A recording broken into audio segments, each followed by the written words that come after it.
Philippe Arnoux, bonjour. Bonjour Anne-Sandrine. Nous sommes au Salon des Seniors, au cœur de l'appartement du bien vivre. Qu'est-ce que c'est que l'appartement du bien vivre ? Alors l'appartement du bien vivre, c'est une belle histoire en fait d'initiative entre un acteur public, Oui. donc les caisses de retraite, notamment la CNAV Île-de-France, et Saint-Gobain qui a 10 ans, puisque c'est le 10e anniversaire, a décidé d'unir nos expertises pour participer à des actions de prévention, notamment sur l'adaptation du logement. Les caisses de retraite animent des ateliers auprès des retraités pour leur donner des conseils pour bien vivre chez eux, puisque vivre une retraite chez soi, c'est un projet de vie qu'il faut construire. Comment dire Anticiper, l'espérance de vie en bonne santé fait qu'on passe un quart de sa vie chez soi. Mais il faut rendre cet environnement agréable, sécurisé, pour y vivre le plus longtemps possible. Alors les caisses de retraite mettent en avant beaucoup de petits objets du quotidien qu'on montre ici aussi, des réhausseurs de prise et des capsuleurs ergonomiques. Et puis nous, on a apporté notre expertise bâtiment sur toutes les pièces de l'environnement. Et ça se matérialise depuis 10 ans dans un appartement. Donc on reconstitue une maison éphémère, donc avec des vrais murs et des vraies pièces. Une chambre, une cuisine, alors plusieurs salles de bain, puisque dans le sujet de l'adaptation, c'est quand même un gros morceau. C'est souvent le morceau où il y a le plus de travaux. Et puis on reçoit les visiteurs pour leur expliquer que la cuisine, voilà les règles métiers, les règles pour adapter une cuisine. C'est pas forcément à 85 ans qu'on va changer de cuisine. Donc soit c'est des jeunes retraités, on leur dit concevez votre cuisine d'une telle façon pour qu'elle vous accompagne le plus longtemps possible. Et puis à tous, on leur montre des petits accessoires qui pourraient rendre des services à tout le monde en fait. C'est pas que pour les vieux, parce qu'on va appeler des vieux. Mais c'est vraiment pour tout le monde. Alors quelle solution ou quelle innovation mettez-vous en avant cette année ? Alors on en met beaucoup. Alors on ne pourra pas toutes les nommer peut-être. Non, mais quel est l'état d'esprit général Si je prends des produits matériaux par exemple, on a des gros sujets aujourd'hui sur le bâtiment et la santé. Oui. Je prends l'exemple de la qualité de l'air intérieur. On sait que l'air intérieur est beaucoup plus pollué que l'air extérieur. Donc premier réflexe, c'est d'aérer régulièrement sa maison.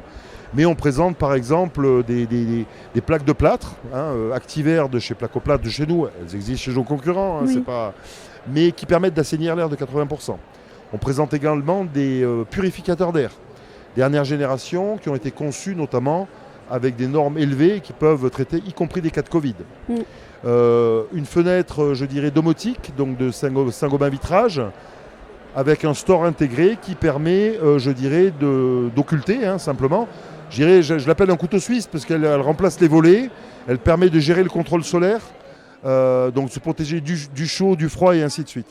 Il y a tout un tas de produits. Alors, on se sert également de ce salon et de cet appartement comme d'un laboratoire. Un de nos partenaires, AKW, qui est là-bas, en Angleterre, ils ont sorti un toilette, lavant, séchant, mais qui en plus est à hauteur variable. Ils se posaient des questions de savoir si le marché français pourrait le voir. Mets-le, on va voir. Et évidemment, il est bien accueilli par le marché français. Oui, parce que la question de la hauteur, c'est une question en fait. C'est une vraie question. Oui. Alors, aujourd'hui, pour une majorité de la génération d'après-guerre, un toilette standard, ça suffit. Les générations grandissant, la hauteur des toilettes va grandir avec la taille des générations. Je crois que ça a pris 10 ou 12 cm en une vingtaine d'années. Et puis après, effectivement, la technologie va permettre de rendre des espaces toujours plus modulables. Et ce toilette en est un exemple. On montre également ce que sera l'habitat de demain. C'est-à-dire ? Souvent, les journalistes me demandent des objets connectés, des trucs qui font waouh. J'ai toujours refusé. Parce qu'effectivement, on est encore trop en retard dans la prévention des gestes de base. D'avoir une poignée dans sa douche, il y a plein de gens qui ne l'ont pas encore. Mais là, on a trouvé, un groupe de start-up qui s'appelle Barracoda et qui travaille sur des miroirs connectés de santé, des tapis de bain connectés, très accessibles en prix parce que c'est leur credo, c'est une société française, tout est développé en France, mais qui va commencer à préfigurer, l'espace salle de bain qui, au-delà du bien-être et de l'hygiène et de la beauté, va aussi devenir un espace de soins pour une médecine du quotidien où on a besoin de prendre des constantes. Et le miroir est capable de tout faire, température, analyse du grain de peau. Le tapis de bain permet de détecter des fragilités, des débuts de perte d'équilibre ou des scolioses pour les petits-enfants. Et leur recherche, donc c'est une société qui travaille autour de l'IA, l'intelligence artificielle, mais leur logique est de l'intégrer dans des objets du quotidien, les plus neutres possibles, les moins impactants pour les seniors possibles, puisqu'ils n'ont rien à faire, on définit un profil et il n'y a pas de technologie. mais ça peut permettre de préfigurer, je dirais, et d'apporter des réponses à nos déserts médicaux, à beaucoup de choses en fait. Et je l'ai vu, ce qui est assez impressionnant aussi, c'est que c'est beau. Souvent, on se dit « Ah, les objets pour la vieillesse, c'est laid ». Mais en fait, non, pas du tout. Il faut continuer à travailler sur la beauté de la maison. Alors oui, c'est la clé. Oui. Parce qu'aujourd'hui, on ne séduira, je l'ai toujours dit, on ne séduira pas les gens avec des offres d'hôpitaux. Oui, voire des pads. Voire des pads, non mais parce que c'est ça. Oui. Et aujourd'hui, en fait, tous les industriels font d'énormes efforts pour faire évoluer leur gamme. Alors, soit d'un point de vue esthétique, les sièges de douche par exemple, soit d'un point de vue fonction. Aujourd'hui, on a des barres de toilettes qui font porte-rouleau, qui font accroche-sac, mais qui ont quand même la fonctionnalité ergonomique. Donc effectivement, tout l'enjeu est là. Comme je dis, adapter un logement, c'est aussi se faire plaisir. Parce que effectivement, c'est une pièce où on passe plus de temps avec l'âge. Alors oui, on peut s'asseoir avec une chaise de jardin devant un lavabo moche, ou on peut, sans trop investir, avoir un environnement qui ressemble à ce qu'on a envie en termes de déco. Et il ne faut surtout pas sacrifier la déco à un besoin fonctionnel. Donc c'est à nous d'apporter ces réponses. Chez Saint-Gobain, vous travaillez beaucoup en faveur de la formation des professionnels. Ici, vous avez en quelque sorte référencé quelques maisons avec lesquelles vous travaillez, c'est bien ça ? Oui, alors on travaille avec tous les professionnels, dans la distribution notamment.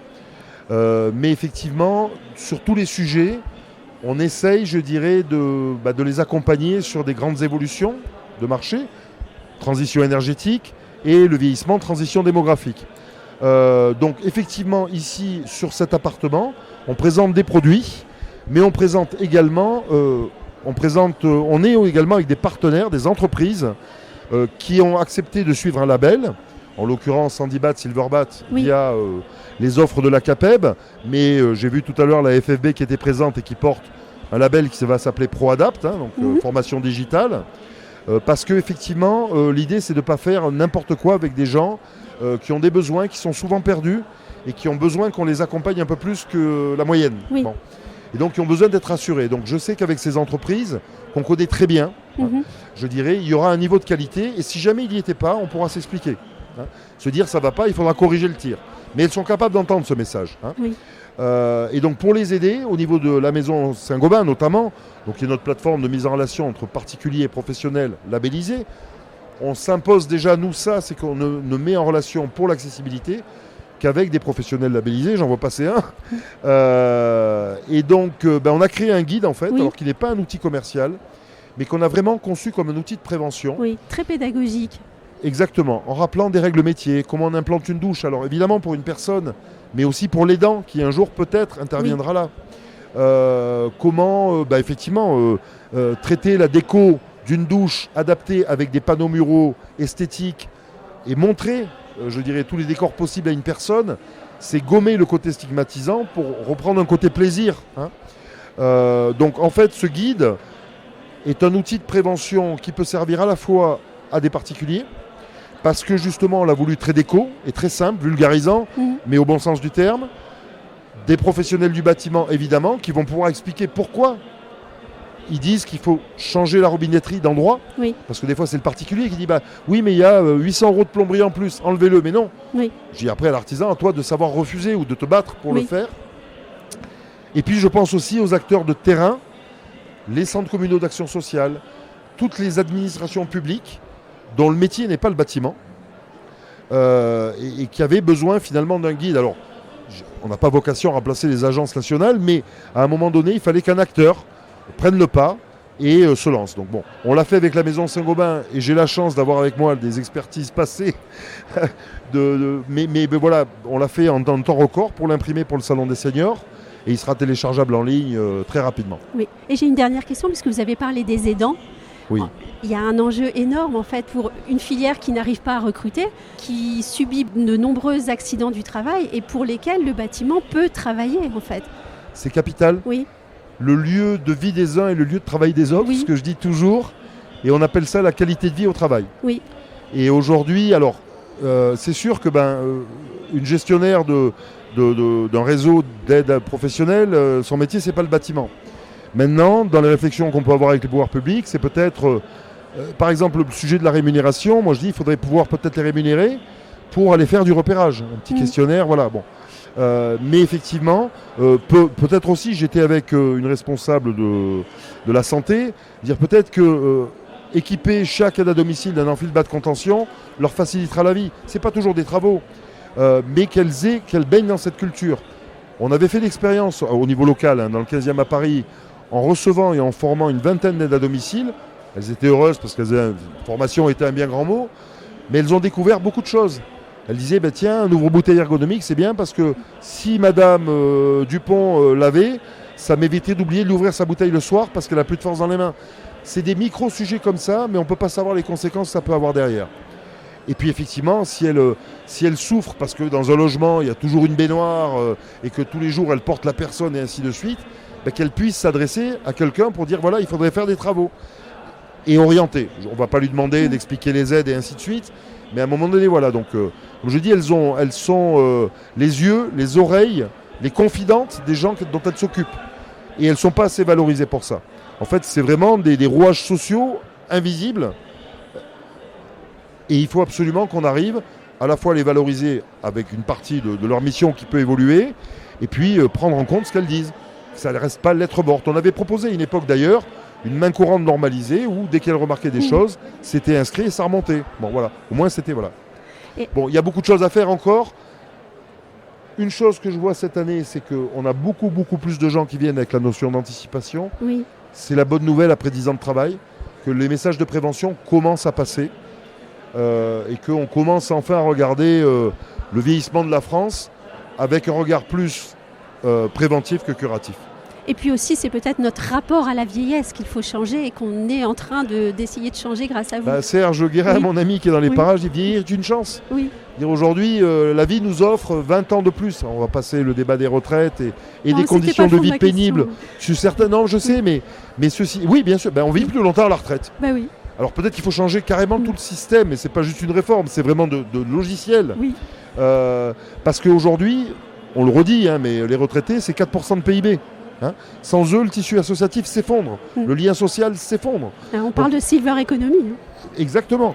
Donc ce que je veux dire aujourd'hui, effectivement, il faut changer de regard et considérer ça comme une chance, comme un apport, comme du partage. Un exemple, hier j'ai fait témoigner une dame pour que les marchands de meubles fassent évoluer les meubles, pour qu'ils des canapés soient plus hauts, pour les aider à s'asseoir ou qu'ils trouvent un système. Ce matin, je recevais un cuisiniste très connu, je ne citerai pas le nom, mais voilà, qui a besoin de conseils. Je lui ai dit, je vais te conseiller. Parce qu'à un moment donné, c'est un mouvement de société. Et manque de bol, les canapés sont toujours plus bas. Exactement. Mais fou. Là, justement, j'ai capté cette vidéo avec une dame sans filtre et adorable pour que ça fasse le tour des réseaux sociaux et que ça fasse le tour des centrales d'achat. Eh bien, un grand merci Jean-Philippe Arnoux. Un grand merci Anne-Sandrine, toujours.